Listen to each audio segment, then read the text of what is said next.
Mutsuzun biri yardımına çağırıyormuş ölümü.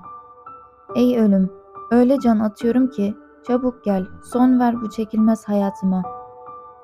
Adama iyilik edeceğine inanmış ölüm. Vurmuş kapıya çıkmış karşısına.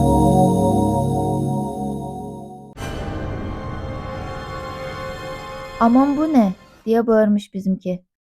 Atın şunu gözüm görmesin, ne iğrenç şey. Yaklaşma ölüm, çekil git ölüm. Adam çapkın bir erkekmiş. Der ki, erkekliğimi alsınlar isterlerse. Kötürüm olayım, kör topal olayım. El verir ki yaşayayım. Yeter bana bu, yeter de artar bile.